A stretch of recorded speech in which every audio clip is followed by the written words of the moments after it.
part of the Press Play Podcast Network. Look up in the sky. It's a bird. It's a plane. This is Jason J. Lewis, the voice of Superman on Justice League Action. This is Mark Wade, writer of Superman Birthright. You're listening to the Krypton Report.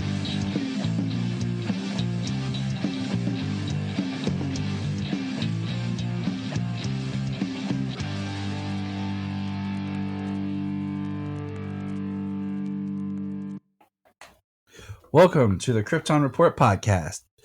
I'm your host, Tyler, the Superman of Blue, and with me, as always, is Superman Red, Mr. James Cole. Welcome, sir. Hey. The man of steel himself, drinking his morning coffee, because we're actually getting recorded in the morning instead of late at night, which is nice. But we got our little special guest here, the Superman of Black, Mr. Solomon Patrick. What's up, dude? What's up, guys? So this is kind Does he have an intro music like John Cena? Yeah. Dun, dun, dun, dun. He's like, you can see me. But what's funny about this episode is it's kind of an extension episode that we rolled into actually being an episode, because if anyone listened to our live episode we got hit with all kinds of technical problems. And, you know, James and I have been doing some troubleshooting. Sucks. We've been doing some troubleshooting and talking, and we discovered that James's router is a lot older than he thought it was. So it's very probable that it could just be a router issue. So, you know, technology, we're trying to figure it out. And Yeah, sometimes it drops out a lot. well, like recording on the internet here, what's funny is I notice sometimes I have my settings. I never really change my settings on my microphone. And sometimes I'll have a really strong signal on my microphone. And I'm watching like the waves right now as we're recording. And it's like really powerful. So I'm like, wow, this is gonna be really interesting when I go to like try to tweak it and post and everything. But I say Tyler got to turn himself way down. yeah, it's just Turn weird. James It's just weird. way up. It's just weird sometimes. Like sometimes I'll think I'm really loud when we're recording here. And then when I go to edit, like I'm lower and you're louder. I don't know. Internet. Oh, mysteries. interesting. The mysteries of the internet. But hey, let's get into some conversation. Yeah, the Sound internet. editing, huh? The internet sometimes sucks. Yeah, sometimes. Because sometimes it lies on Google. So Like- they just had Like think if you like your shirt seen like if the Kraken's real. oh man. It Yeah, Solomon, I'm Yeah. trying to teach Solomon about fake news and how people will just make stuff up and how to, if you find like a video on YouTube, how to discern if it's fan made or legit. We've been working on that because they'll see like, oh, look at this movie. I'm like, buddy, that's fan made. So we're working on understanding that.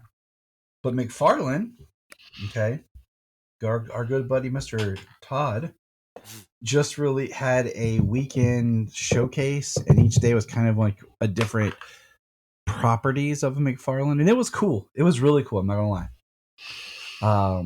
Last day was 3 days, so the last day, and it wasn't the weekend. That's what's funny. It was just like during the week. The last day was DC. We got a look at a new, and I believe it's Tim Drake Robin. More, Yes, it's Tim Drake. and it's like the best looking Tim Drake Robin. Yeah, it's awesome to see Tim getting some love. It's got his classic costume. His original, because Yeah, his original costume, the bow staff. Because a lot of things that are definitively Robin these days are a lot of stuff that was Tim Drake. oh yeah, they have cherry picked Tim Drake. That's why I say he's the best Robin that no one thinks of, because everyone else has stole stuff from him. Looking at you, animated series, Dick Grayson. There was a recent issue with him in it. I'm trying to remember which one I read it, but it was talking about Tim Drake and like how he's the best detective, but he may not be the strongest fighter of the family. Oh yeah, that totally makes sense. And yeah, and he got stomped on real quick. It was by another member of the Bat family now. That's why it's frustrating to not being able to remember what issue it was from. See, I always picture Jason as being more of like the brawler fighter, like Street Fighter. More that's his style. And Dick's more elegant because of his past. elegant. And Damien's more quiet ninja. But So we got Batman from Hush, which Brian is losing his mind over. It's like class or not Hush, sorry. Nightfall. We got it. And it's, blue and gray. I And was gonna say, Brian, that was right after the O'Neill run and stuff, wasn't it? yeah, shortly after. So Yeah. Brian's losing his mind over that figure. We got Superman from Hush, which is interesting Yeah. because they did do that other Superman Hush figure where it was like Superman from Hush, but it was when he was controlled by Ivy. So it had like the ivy around him and his eyes were, I think, red. They're already one So red. now we're getting this new Superman from Hush, which looks good. Don't get me wrong, like it looks good.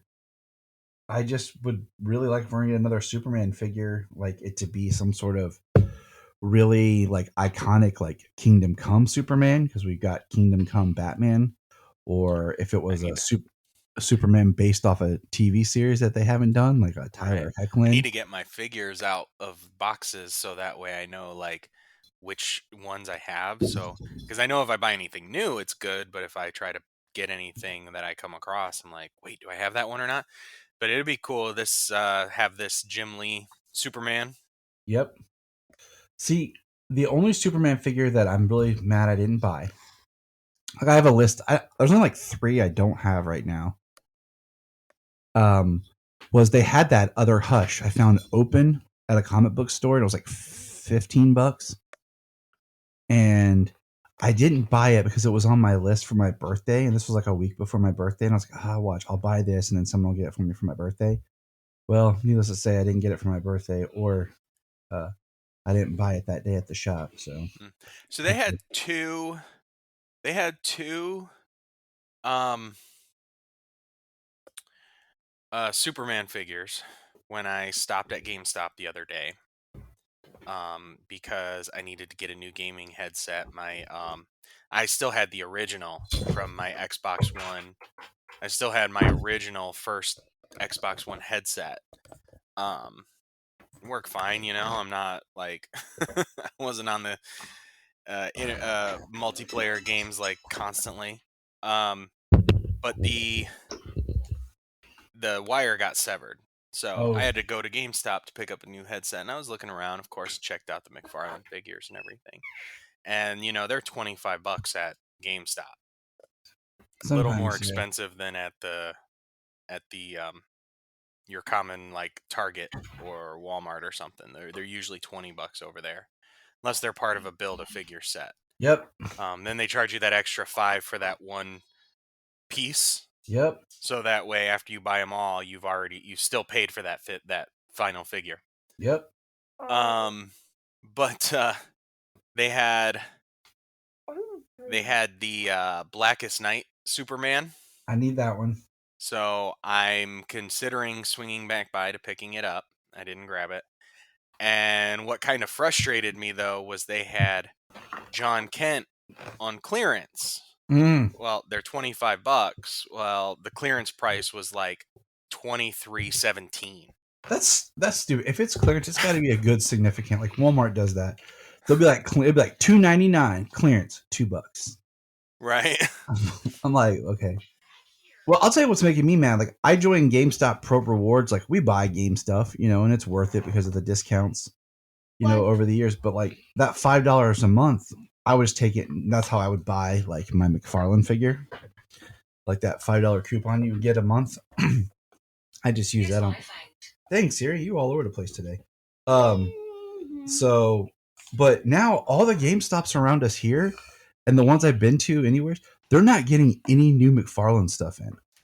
Oh no, yeah, I re-upped my pro status or whatever there, my rewards thing. So I gotta do mine. I didn't have a coupon available because I was like, you know what, maybe I would get this John if I could get the $5 off as well.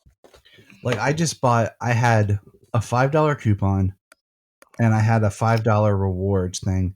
And I found, because I wanted to get a McFarlane, and the only thing they had that I didn't own that I actually wanted was Atom Smasher on sale. I paid $2.75 cash after my, the 30% on top of the already discount clearance they had, and then my 2 coupons. So that was a pretty good investment. Hey, I have something to say here. Okay.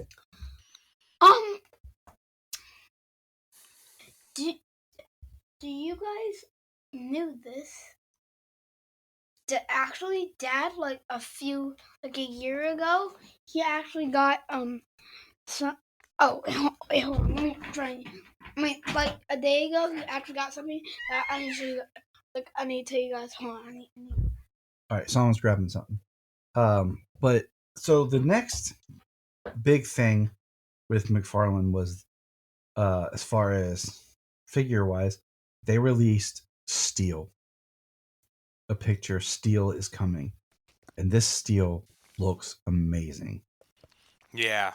So as far as Superman Kryptonian adjacent figures that I don't have right now, like I don't have Eradicator. I don't have that Superman armor that you have from Scott Snyder's Unchained. Unchained, yeah. I need that one, but I want Steel. This Steel figure is awesome. Oh, Steel is a must. I had a Steel action figure when I was a kid, and it was one of my favorites, because like I had a lot of different figures, had some Batman figures from like the animated series. Mhm. Bane was one of my favorites. The Batman and Robin Bane figure that It was I a great. had. It was a great figure. And I that Bane was always fighting my Steel, because the Superman figures I always got were like the different ones, like the non-opposable ones, things like that. Yep. Superman was not as easy to find then. Nope. And so like I know like a Superman figure I had was one you could like put on the tip of your finger or something, and it would stand there, it would balance. So that was my Superman that would fly. 'Cause that was Nice. what it's supposed to look like. Looked like he was flying. So he come flying in and punch people and stuff. I have something to say here. Dad got me this. Yes. Solomon's excited. We got. Hey, let me tell him. Tell him real quick, okay? I got this game that is called Halo 3. Ooh, nice. It's my first Xbox game. Awesome. And it's an Xbox 360 game. 360. Ooh, nice. I have one of those here. I think the power supply went bad on it. We got a Xbox One, and being backwards compatible, and I got that game for him to try. Why does it say Xbox 36? 360. 360. Right. Don't worry about it right now. So McFarlane also released images of the Batmobile. So it's the Keaton Batmobile from The Flash. They released an image of basically the statues, the 12-inch statues of Keaton Batman and The Flash, and they both look awesome. Statues usually are like $30-some or more, and I like them. But man, I really want to see if they're going to release like the Keaton figure for the Flash. That's what I was hoping to see, was more of the figures for the Flash movie. Yeah. The statues end up being a little more expensive because they're a little bigger. They have more design on them. Yeah, because I mean, they're not opposable. Like, they're just, a nice mold. They're sculpted, yeah. I wanted to get one that I think GameStop had for the longest time of the Batman. So that was cool. I wanted to get it, but I ended up not getting it. So I must say that the Flash looks cooler in figure form than in a statue, Mm-hmm. than most of the movies and things that we've seen. Most of the images from the movie. Yeah. They have not picked the most flattering images or angles to use in the marketing, though. No, they haven't. They haven't at all. It's just like the one image they released of the figure of the Flash was not a good one. Yeah. And then I think we mentioned on a previous episode that they were releasing the Project Superman figure from, what do you call it? Flashpoint. Mm-hmm. Yeah. Yeah, I want to get that Superman as well. So I mean, Marvel needs to slow its roll down. Okay, it felt like there was a time where they weren't really releasing anything I really wanted, and now they're just like, bam, bam, bam, bam, bam, bam, bam, and I'm like, They're I'm dead. releasing a new line every quarter. Well, now not even that. Like they're not even doing every quarter. They're like doing it every like month. And before they released something and like you could go and pre-order it or whatever, and it was coming like in a month or two. Now they're like releasing it and it comes out like the next week. I'm just like, slow down, Todd. Right? Like I don't make that much, man. If I Not ordered enough every to keep up with you. if I ordered every figure that I was interested in, like the month of March and beginning of April, I would be completely broke because they're like releasing so much over. Who needs to pay bills this month? Yeah, just reassess like what's important. That- Solomon doesn't need to eat. Right? Like every. Hey guys, let me tell you this. Growing boys don't need food. Every Friday and every weekend of this month, there's a movie coming out. Yes, there is. But there's actually 2 movies next week. I can't. It's like 64 million years ago. 65. 65. Dang it, Solomon. It's okay. All right. So I thought it was. the last thing we're gonna say is 64. Solomon and Jania. Superherostuff.com is having a sale, and I just ordered them both a Flash shirt. So they have a Flash shirt for when the movie comes out. So we're all gonna have our Flash logo shirts as a family. It's gonna be awesome. And then speaking of the Flash movie, they released one new image of Supergirl. Supergirl that we're looking at right now. And it's her kind of doing the stereotypical like in the sun pose, but she's on the roof of Wayne Manor. And in the trailer, we kind of get this shot from behind, and we kind of see a shot of her feet. But it's her from the front, and Barry 2, as I'm calling him right now, is behind her, and it's a really cool shot. It's from like a TV spot or trailer edit that was released, and it's the first like really good kind of. We see her full costume, and we see how kind of certain things work on her costume, how the blue runs on the sides and down. Yeah, what I really like about the image is the full body floating look because of all of the shit that people were giving her costume in the behind the scenes shot. Yeah. So like they have the behind the scenes shot of her being suspended like she's floating, and now what it looks like in the movie, and it's like it looks absolutely fantastic in the movie. She looks awesome as Supergirl and the suit looks great. But people complaining about the suit and the behind the scenes photos is ridiculous.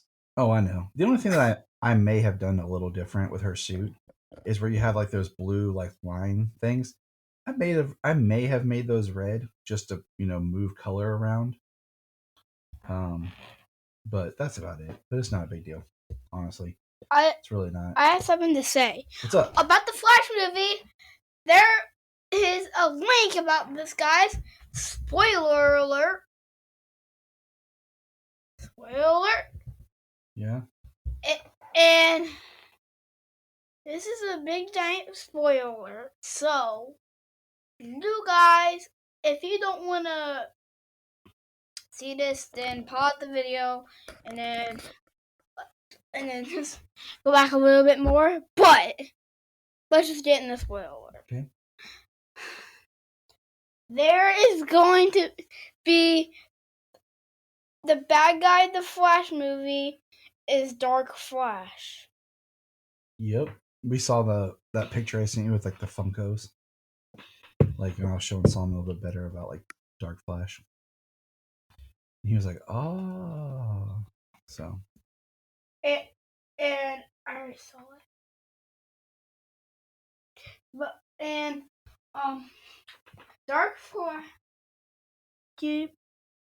Dark Flash looks crazy insane. It does. Insane. Looks like.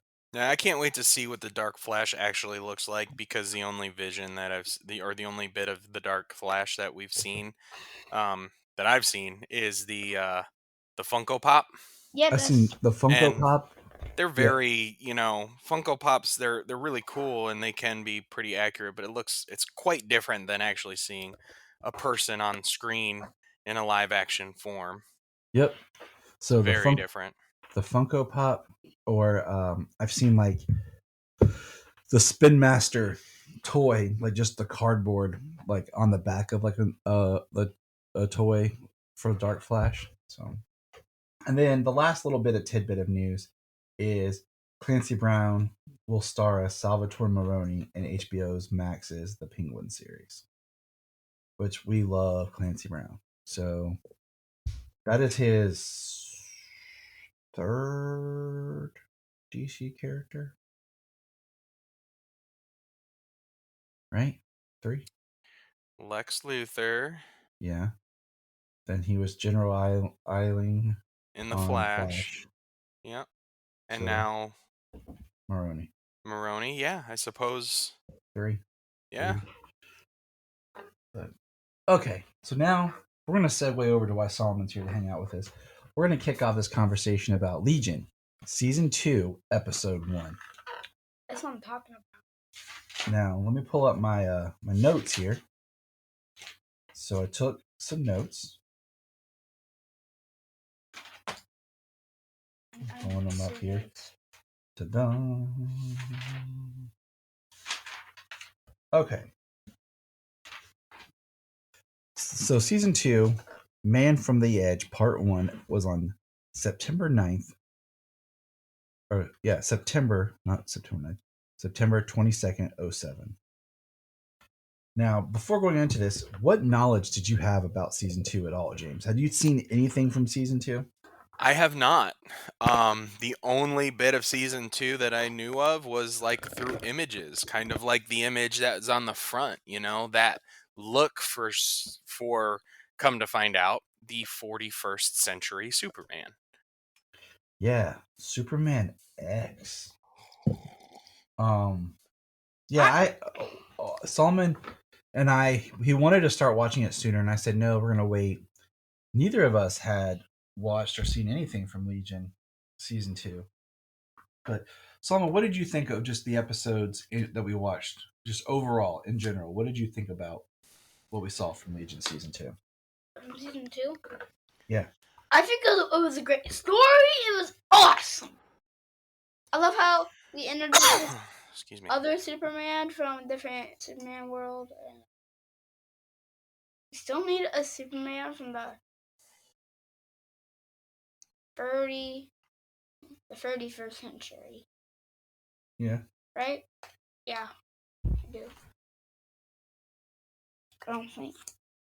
But the 41st century, that's gonna be like 2 centuries because me and Dad and all the whole world is in this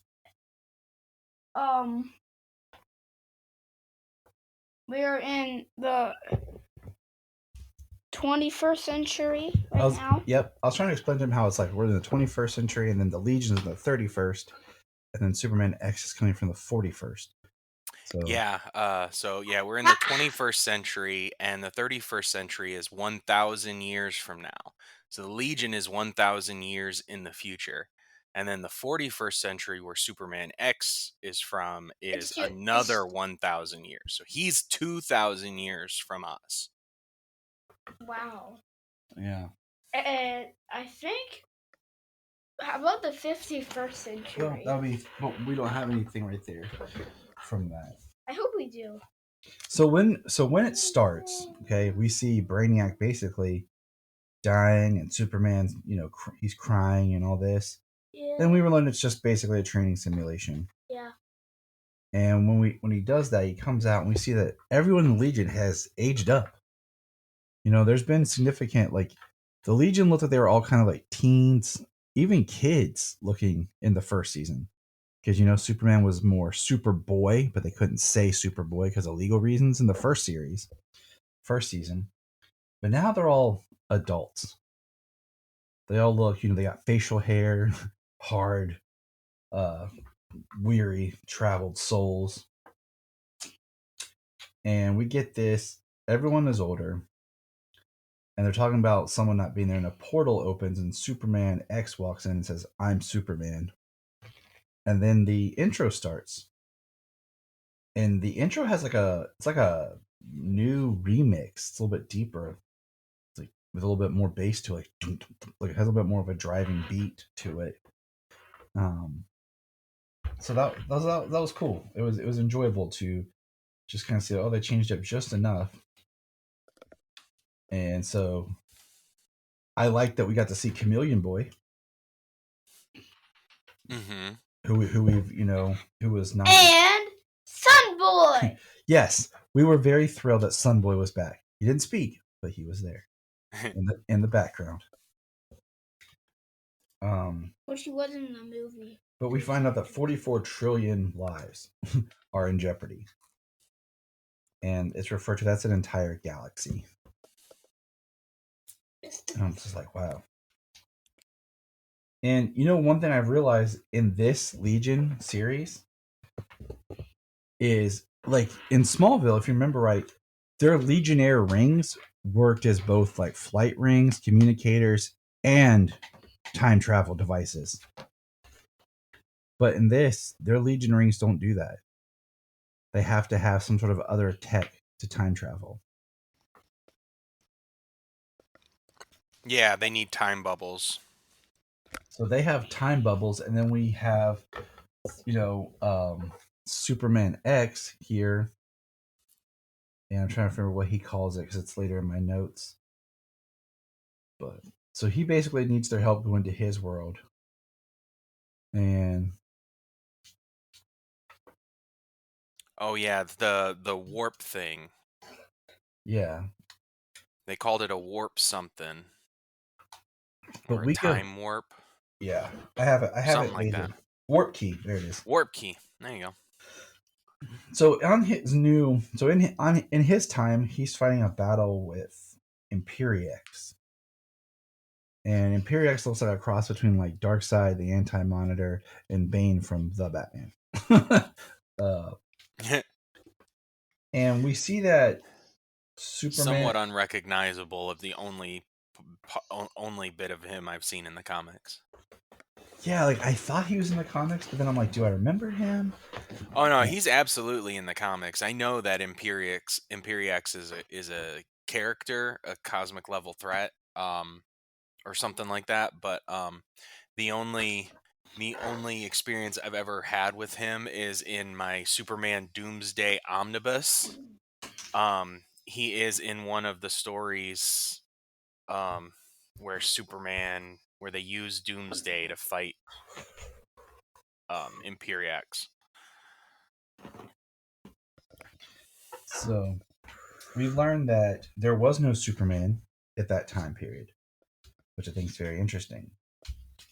And that through the Legion's records, that a sample of hair was retrieved, and they basically cloned Superman. The machine, the K3NT, which is a robot that has like a male and female kind of face, which is kind of like the Kents, raised Superman X. But what they do is they use kryptonite in his DNA so that he would not be affected by kryptonite. So his eyes are green, which I think is pretty awesome and can make him really deadly.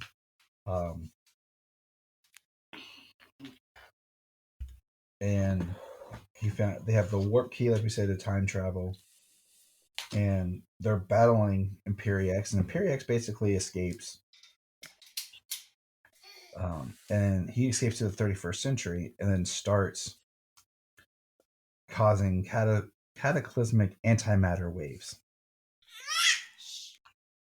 And so I thought this was because the antimatter waves weren't like a wave; they were like red dome bubbles that were popping up. And when that happens, we see K3NT gone. The white side of Triplicate Girl gets absorbed in the antimatter.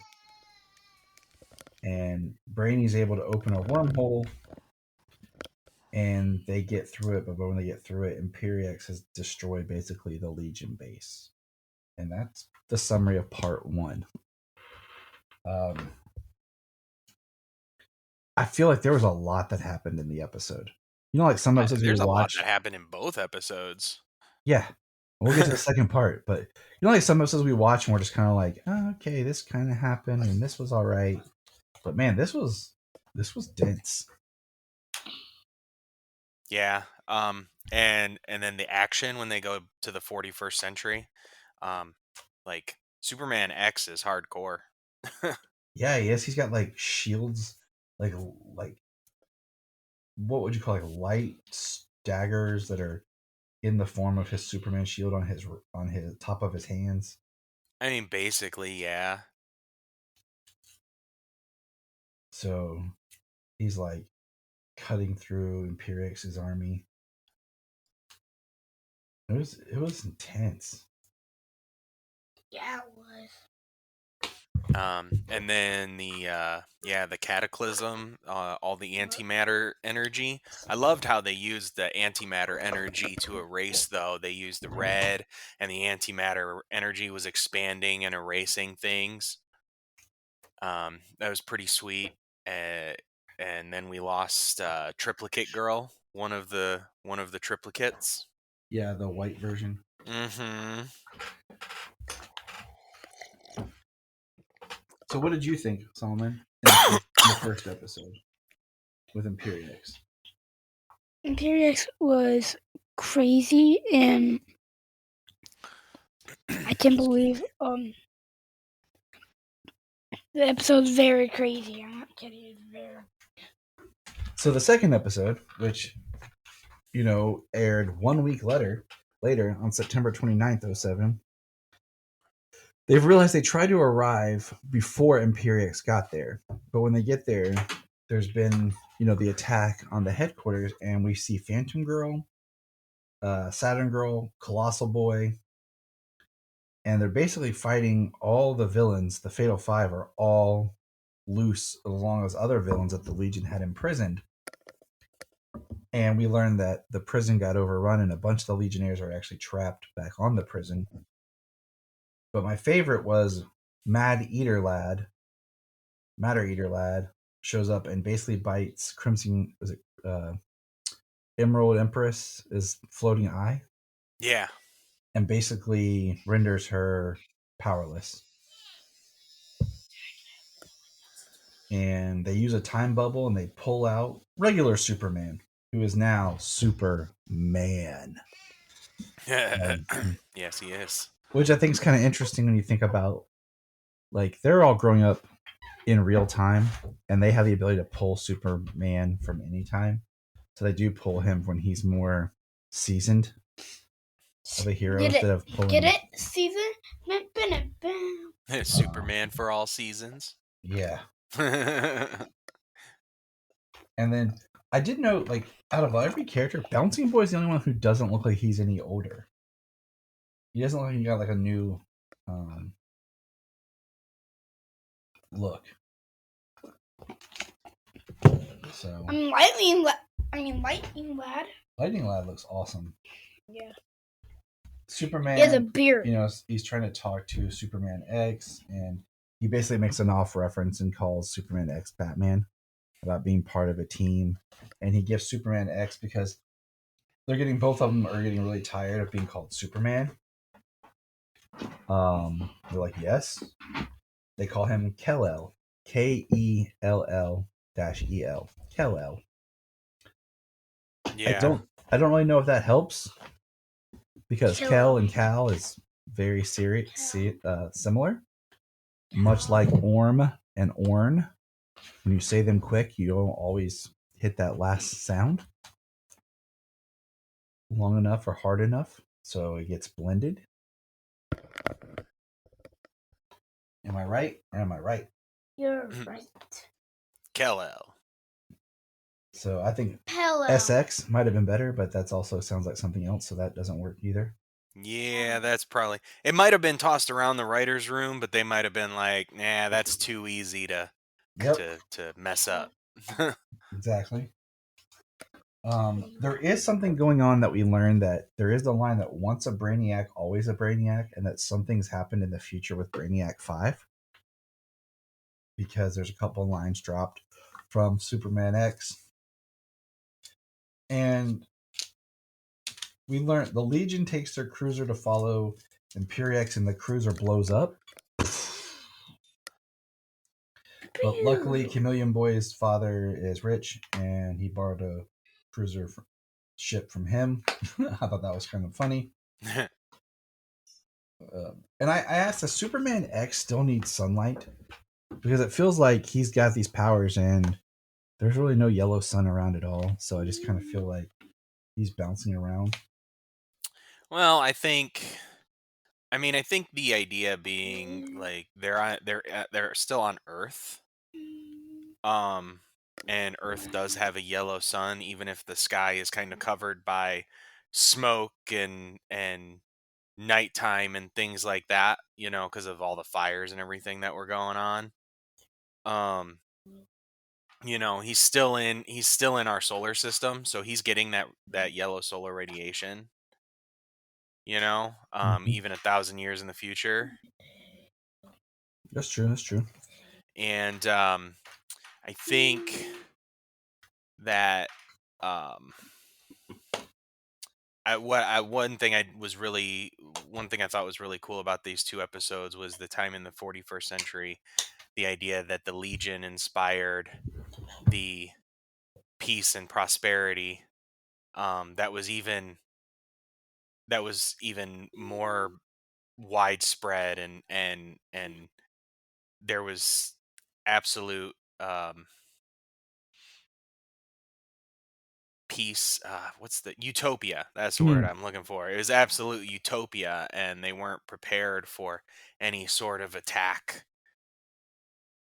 Yeah. But the idea that the Legion inspired that utopian future. I'm really interested in digging into Imperix's back, and we see that the episode closes out with Superman X coming back and saving everyone from where they were trapped in the prison themselves. And I feel like Superman proper very much could have played a better role in the episode, and I'm curious to see where it'll go from here. So I feel like Superman X did what Superman proper probably should have done when it came to freeing people from the prison. Well, what I like about the things that are going on with that, bringing in Superman Prime, he inspired Superman X, because Superman X was very hard. He's very cold. Like he's learned from to fight for peace and everything, but it's nearly like fight for peace at all costs. All of the trillions of lives that are at stake are more important than the dozen lives in the prison, the Legionnaires. Yeah. And I mean, he comes back with his excuse of your plan for superior numbers fighting Imperiex, makes some sense. Because I mean, like I'm passing it off as like, yeah, that might be good because I just got my ass kicked. I'm kind of curious what they're going to go with him, because this is like the only kind of version of Superman X, and it kind of feels very Superboy Prime-ish mixed with a Titans or Young Justice inspired Connor being the clone. He's very more aggressive. He was basically created just to battle. So I'm finding the Superman X character interesting. I'm surprised we haven't seen him pop up anywhere else, and it seems like a really good character. The last part of it is we see that Imperiex himself goes to the planet of the Dominators and is getting the Dominators to join him on his quest of destruction. So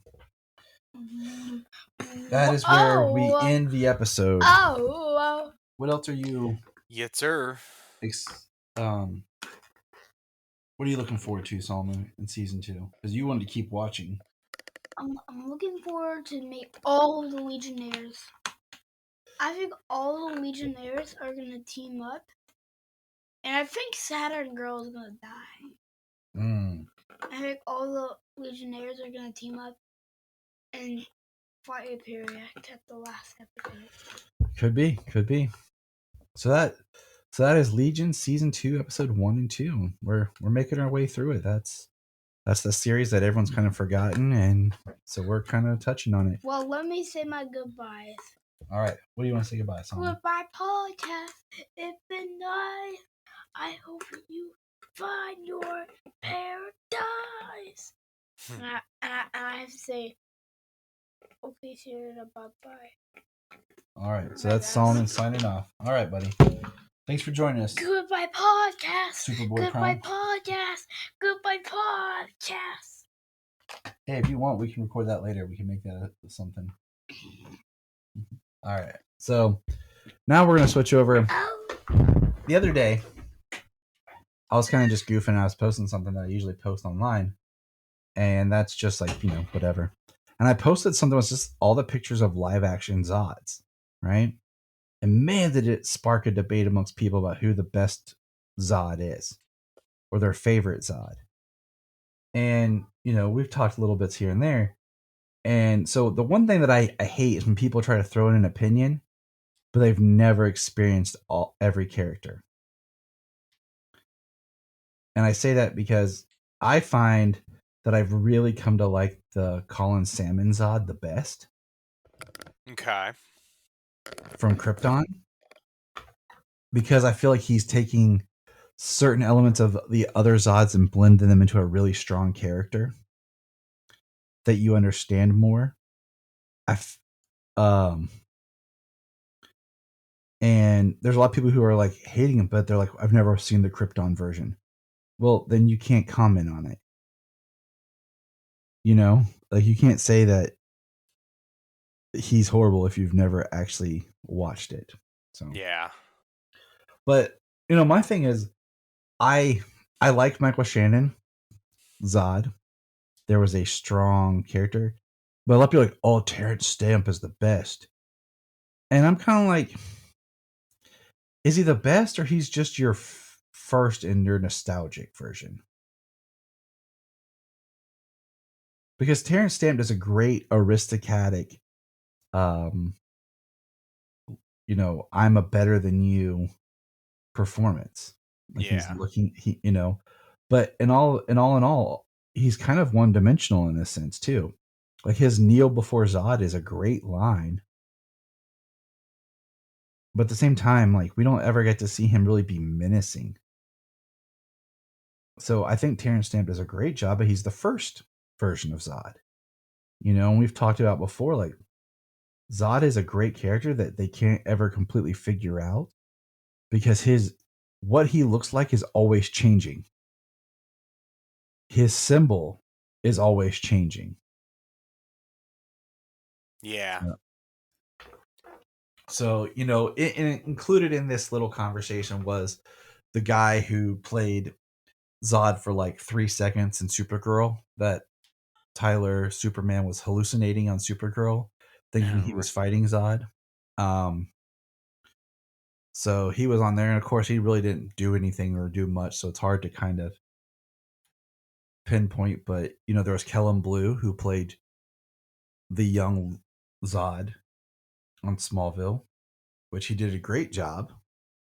Michael Shannon and Terrence Stamp, and then of course Colin Salmon. But I just feel like Colin Salmon was able to blend the aristocratic 1% or more Zod with the fierce sense of duty that Michael Shannon brought as well. Right. So, but who's your favorite Zod, James? Oh man. I mean, I would probably have to say out of my top 3, I'd probably have to go with top 3 out of 4, huh? Salmon, Michael Shannon, and Callum Blue from Smallville. Yeah. Yeah, that's probably what I would have to pick out of these. I don't blame you. Like I think there's arguments. Like I understand people's love for Terrence Stamp, but at the same time, I'm like, is he really a great Zod, or is it just because you have the nostalgic and he's the first version? You know, Yeah, no, I mean he was fantastic for his time, you know. He was amazing for the movie he was in. He was great, he was menacing, you know, he was scary. Like and Terrence Stamp's voice, like um he's iconic.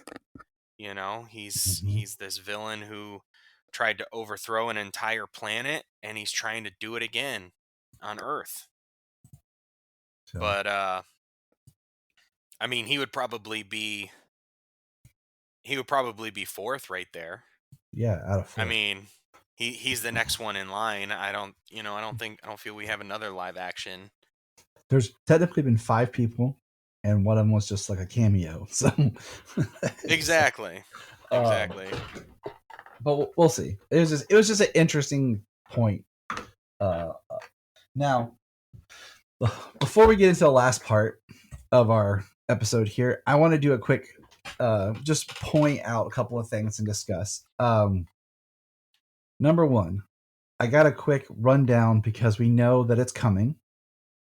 And I wanted to kind of bring this up because next week the episode hits, or the issue hits, and we're going to be covering it. But I also wanted to say this is just a brief summary on Electric Superman. And we bring that up because John Kent's supposed to be getting some electrical powers and kind of go into that. This is a quick conversation. Now, if you want to do a deeper information, our friend over at Digging for Kryptonite, Anthony, his podcast right now is doing Electric Superman. They just dropped their first episode on Electric Superman as they're going issue by issue and everything, and discussing it. And I will be on an upcoming episode on Electric Superman, so look for that here in the next few weeks. Ooh, excellent. So I just kind of wanted to kind of give our listeners like an idea of this whole Superman electricity thing, because we're going to be digging into John Kent as he goes into I electric mean, territory. it's kind of part of our shtick. Yeah, so it is. That's the episode I'm going to be on.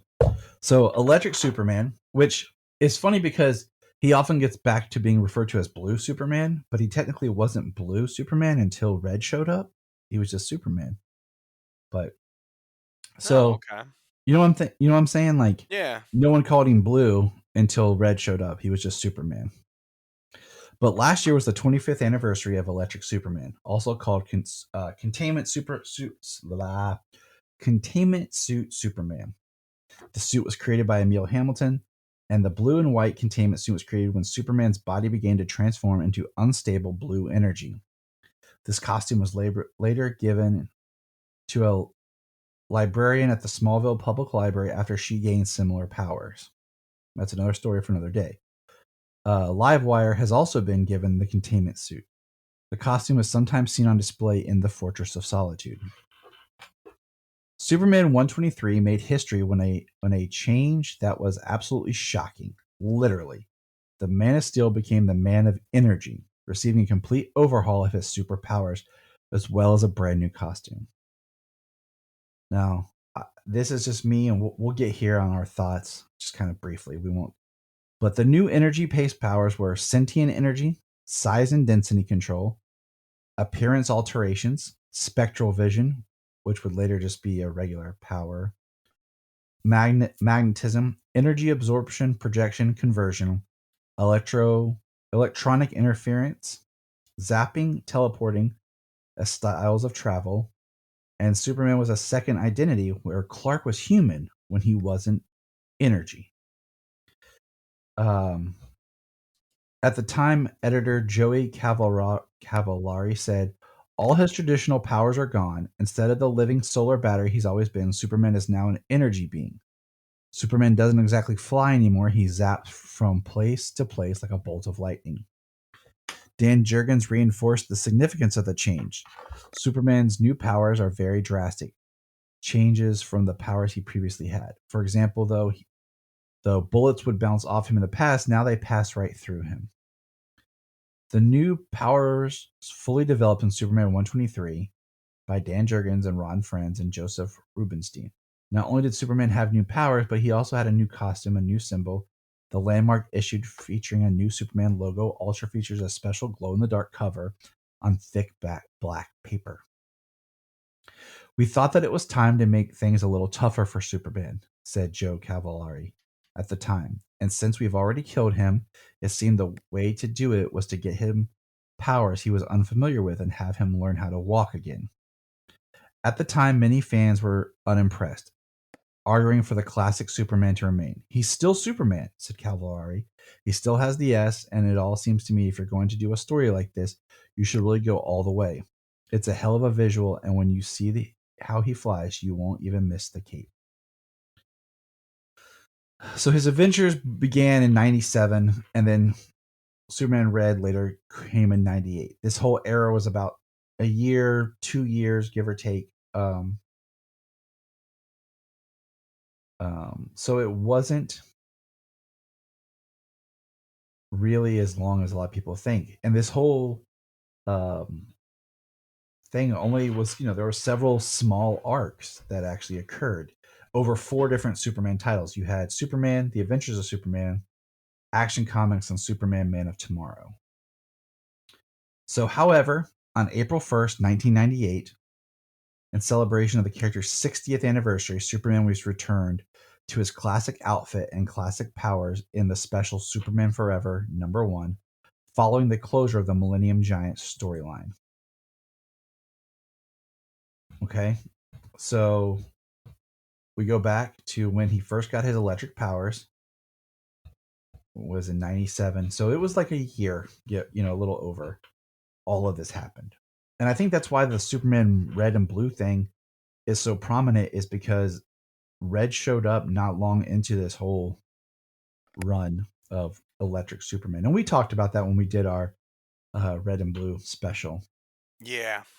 And the other big note was the energy type powers reemerge in Lana Lang in Rebirth after the death of the New 52 Superman.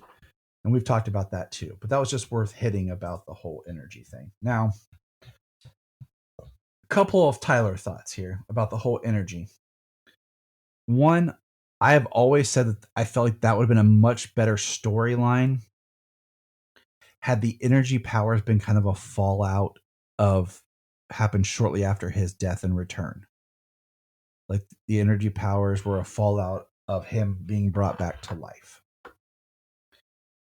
And I feel the other thing that I really feel is I feel like this whole version of Superman would work if it was an alternate Earth. Because to me, this feels like a different character. You spend so much time establishing all this Superman, and it doesn't feel like Superman. Because now, to me, he's less effective of a hero and a character. It actually makes him less than what he was. Especially like now as Clark, he's vulnerable and he doesn't have any powers. Well, how many times was Clark, just him being himself, out and about, his super hearing would pick something up and he would dart off to be Superman? I feel like it makes him very ineffective. And just Electric Superman feels like, to me, it feels almost like he's the unofficial 5th member of the reign of the Supermen, because it doesn't even feel like it's really Clark. But what's your thoughts? So I've read the early stuff in with that stuff with the Electric Superman, and actually I read some of the stuff with the Red and Blue. So I actually have to go back and start at the beginning when Blue is the only one and he's the first one to show up. Yeah, like I said, I've been rereading some, and I was listening to Anthony's podcast just to kind of dig back in, and it's very. I got some of his episodes in my queue. They didn't make it very clear on how he transformed. like what caused him to become electric. The powers that shift, it's very Well, and then what's throwaway the line with Scorn, the character of Scorn. It's the red and blue makes a lot more sense and how that came to be. But I feel like just energy powers just feels very blah to me. It feels like, oh, he's like Black Lightning or Lightning Lad or well, he looked awesome. I mean, yeah, he Okay. looked cool. Like The that's what I'm saying. design is sweet, and somebody who says is not is wrong. Yeah, But it's true. we usually don't talk like that, but I just had to put it out there that way. Yeah, the design is really cool. That was kind of like that was what was going on in the comics when I got kind of into comics. So that version of Superman was like some of my early looking Superman designs, and I was like, "Oh, that's so awesome." That I mean, So the it's actually the really funny how we've lined up like this Superman red and Superman blue, because I thought that was so damn cool. I think he looks cool. You know what I'm saying? But it's just basically feeling like it just dwindles him down to being like energy and electric. Just feels kind of like cheap to me. Like, oh, Right. electricity. Well, I mean, trying something different with them, I don't really blame them for doing that, not at all, but also like they've done that to Superman as a different character in future versions, Yeah. like Superman 1,000,000 and stuff. But it's not Clark though, right? I've never read 1,000,000. So, I have not read. I started reading the Grant Morrison stuff there, um, but and then that you was a realize while ago when things were a little more incomplete on DC Universe. So I have to get back to it and see. I got you. But that, I just wanted to kind of do that real quick to, for any of our listeners here to just kind of get the idea of where electric comes from and what it is, because I'm curious because it doesn't seem, it's not like it's something in Kryptonian DNA where they're evolving into it. It was kind of the way it was in the original Electric Blue was like a forced DNA change by Scorn. So I'm kind of curious where and how John is going to develop these electric powers and what they're going to do, because in some ways I think it's cool, or in some ways I kind of wish it was Connor that was getting the electric powers, Mm, so that like you have this kind of version of electric Superman existing in the super family instead of it being John who's been carving out his own identity right now, and how Connor's kind of just reemerged, and with Connor being the clone and everything, um it seems like that story could be there so that you have this representation and there's different in his dynamic as part of the super family. But right. Well, we're talking about 1052 next time, aren't we? no, we can do it right now. That's what I was thinking we could do right now if you want to. Yeah, I think I could swing that. All right. So the last part is we were kind of judging by time just because of some things, but now we're gonna talk about Superman family. We're gonna bust into Action Comics 1052. So, anyways, am I gonna hold off until we get there? Just Go the for it. idea of more members of the super family. I'm gonna jump to the final story first, talking about Power Girl. Yeah. Where in Power Girl, because Power Girl now has psychic abilities from the Lazarus Reigns, Yep. and that's part of like how things have changed in the DC universe. And I haven't completed it yet. It's I'm reading it as it comes out on DC Universe As you should, Ultra. because it's, to me, these Lazarus Pit I love stories and Ultra. stuff. These Lazarus Pit stories aren't something that I'm like, oh my god, I have to go buy or I have to read now. Like I must know, because I feel like there's a point to them, but at the same time, Well, that's also why I bought Ultra. Is like I want to read it, but I paid for it. It's coming. It's only a month. Like yeah. I breathe and you're good. Like just wait a minute and you can get it. Yeah, because I mean, by the time like life happens sometimes, and we've talked about before, you and I have gotten backed up on books to review to where it's like, oh, a month behind. Yeah, we're doing that anyways. Yeah, we're doing that anyways. Anyway, so in this story, Power Girl, she has her psychic powers, and I'm still unclear, I think, as to who she's working with here. Yeah, it's interesting. But Kara shows up, and Kara can't seem to like put words together. Um, she speaks, and it comes out gibberish, and so Power Girl goes into her head. She sees Krypton. She sees Kara as this like princess thing. Um, and it's just very interesting their interaction. Her talking about being the member of the super family who is left off of invitations. Like she's not part of, like, even her story in this book is she's with somebody else. Whereas with the first story, and you're talking about Metallo, and you see the family in the apartment, there's John, Connor, Steels, there's even Chen, and Kara's there with Crypto, but Power Girl is not. Yeah, yeah. So it's Power just another Girl. member of the super family who, I think, as it is, like, the super family has kind of been spread out too far. And I think it's a perfect opportunity now, especially with Superman being a father, to really bring the super family together, kind of how the Bat family crosses over often. right, I agree. And I I knew where Karen, Power Girl was when I love her new costume, like with the jacket and the bodysuit, was during New 52, but I don't know where she is now. Like I don't know what her story's been, what adventure she's been on um since the New 52. So she's definitely, a character I think could come back in, but I mean that makes like what's funny to me is every character now Well, has this like from the new New 52, design. isn't she like the Earth 2 version of Yes. Kara?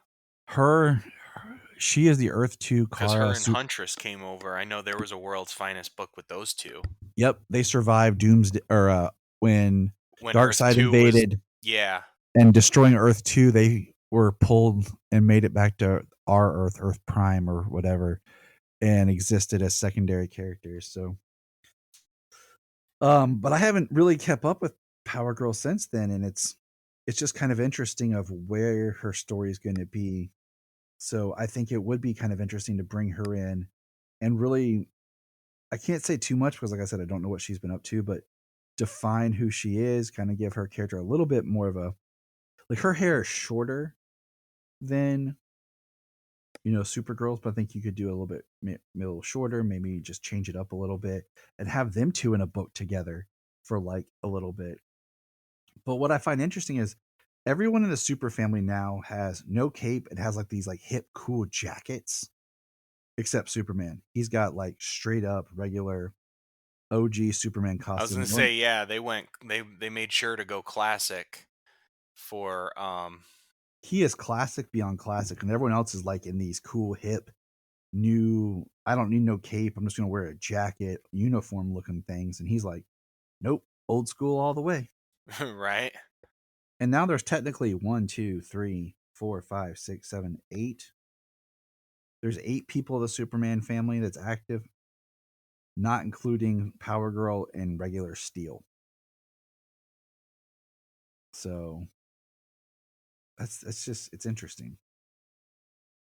Yeah, I am really loving Action being um this group book where everybody's around. So curious though. We're talking about this. We know that Metallo is fighting. So we go back Yes. to the beginning. So we Go back to got the Connor, who has been beaten down by Metallo, and Superman showing up to help him.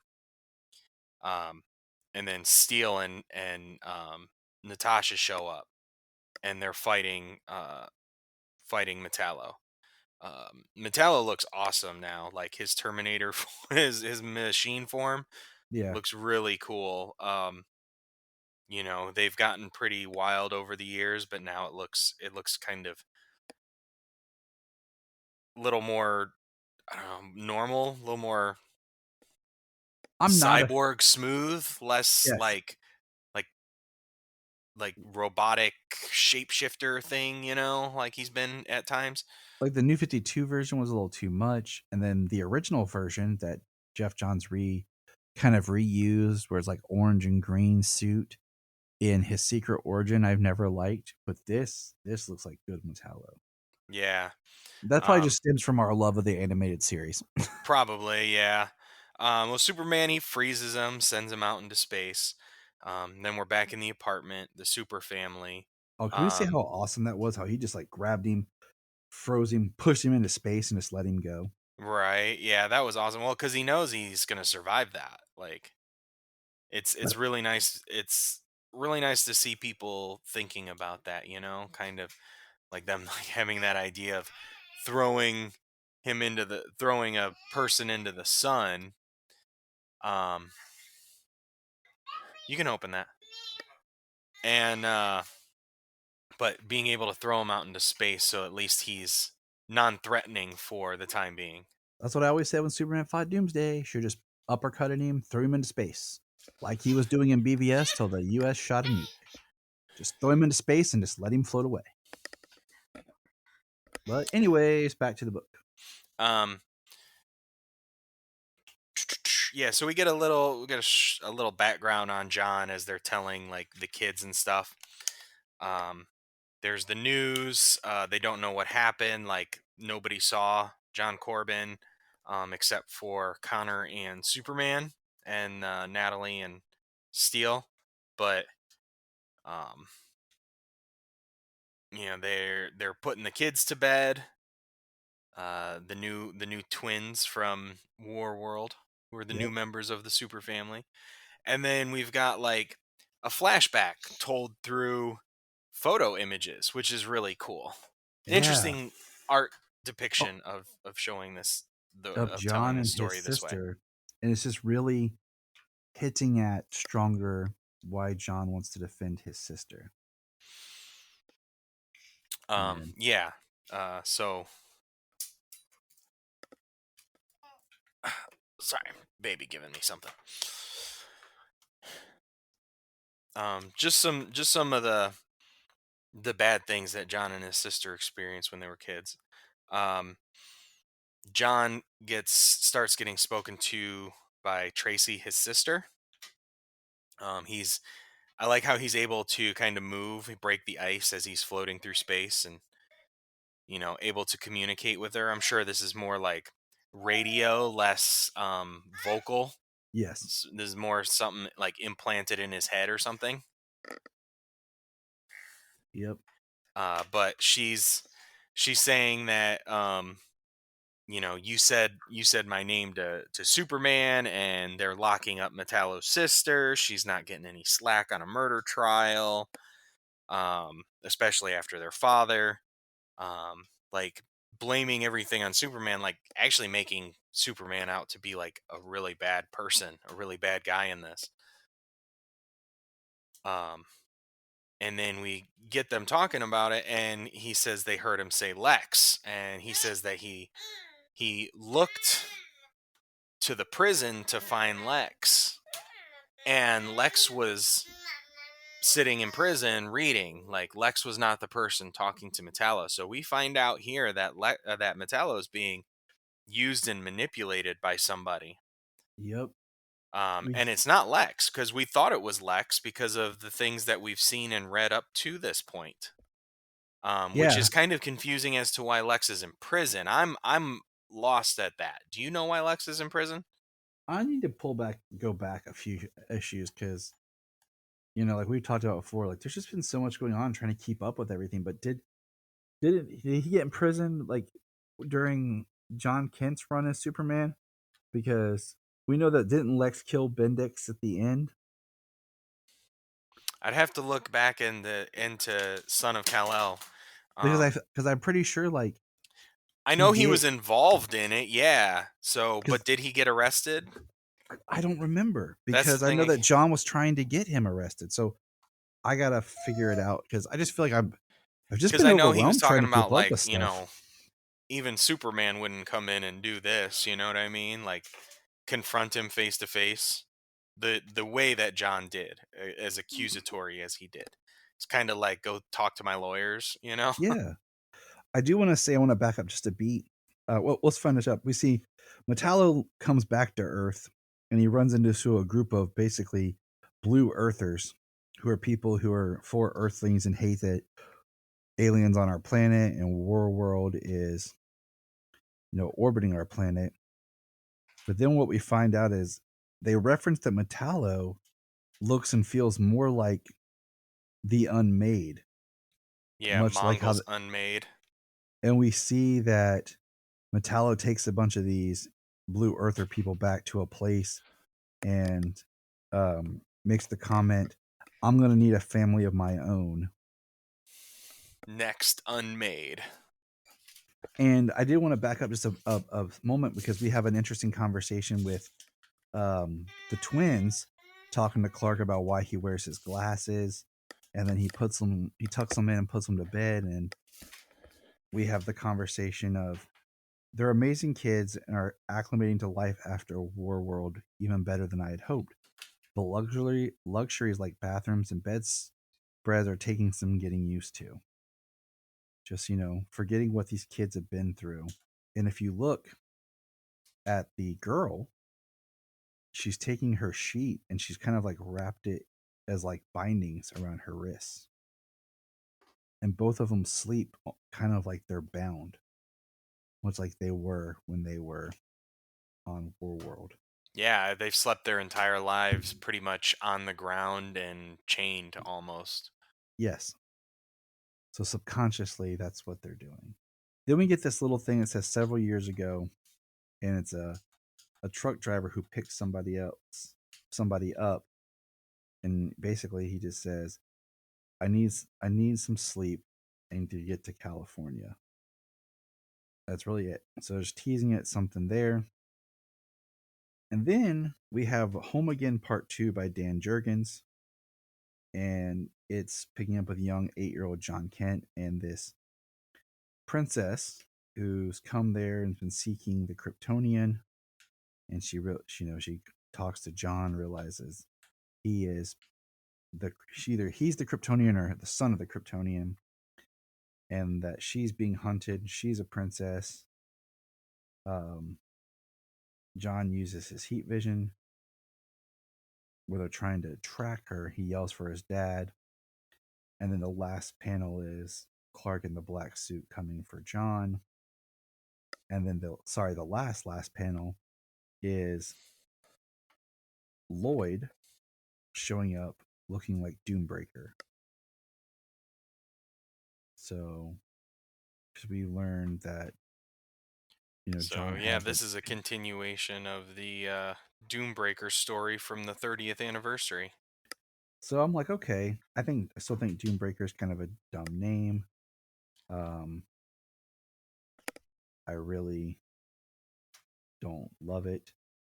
I still think the whole Superman Doomed thing was a lot more interesting, that could have been brought back around and tied into this Doombreaker thing.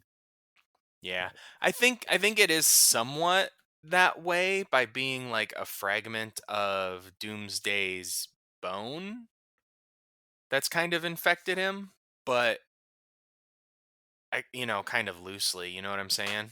Yeah, and that's why I'm like, I feel like they could have done more with it. And we're gonna read Superman Doomed later this year. without actually like, yeah, that's it, and referencing it and like specifically saying, yeah, you remember that time Superman was infected by Doomsday, like spores?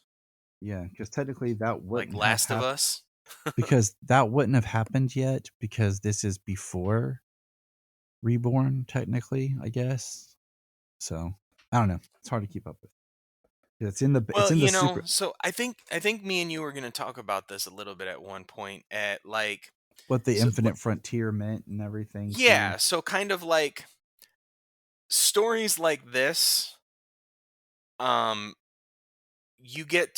writer gets to kind of just drop into a time and tell a story in a time where and expand the story, expand the time that these characters spent in that place, in that timeline, whatever Yeah. it is. Without I think it consequences on the main opens story. it up. I think it opens it up for Oh,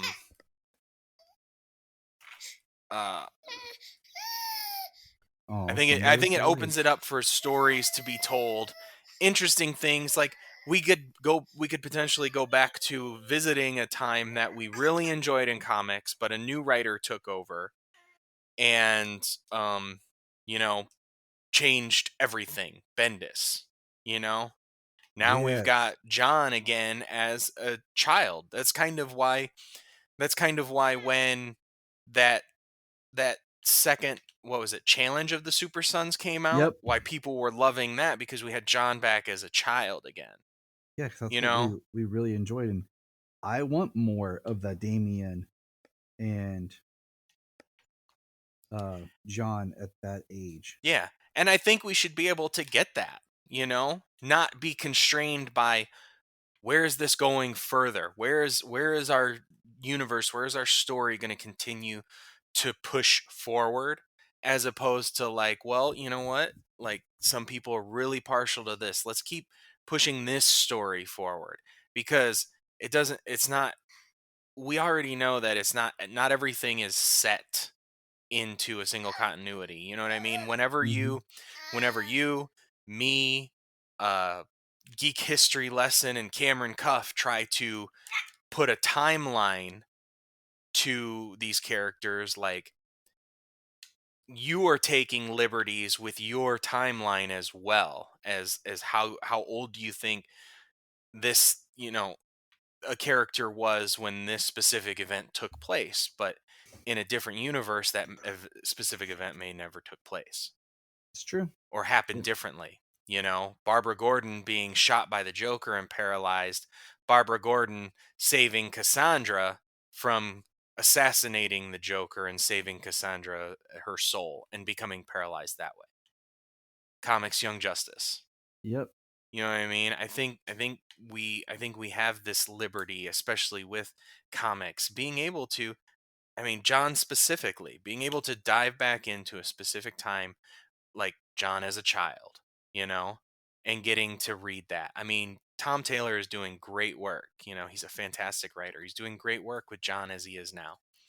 But I know the movie came out, Battle of the Super Sons, and everybody loves it, and it's I've not because heard John is a anybody kid. There's a different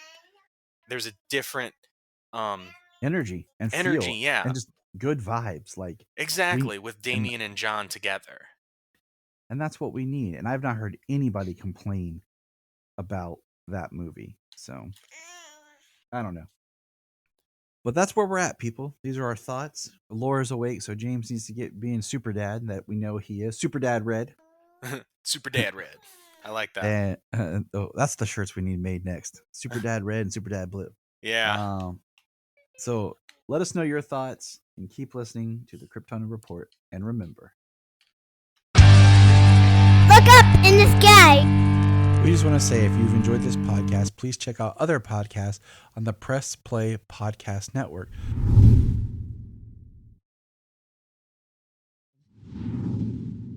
We're going to press pause and hear a few words from our other podcasts on Press Play Podcast Network.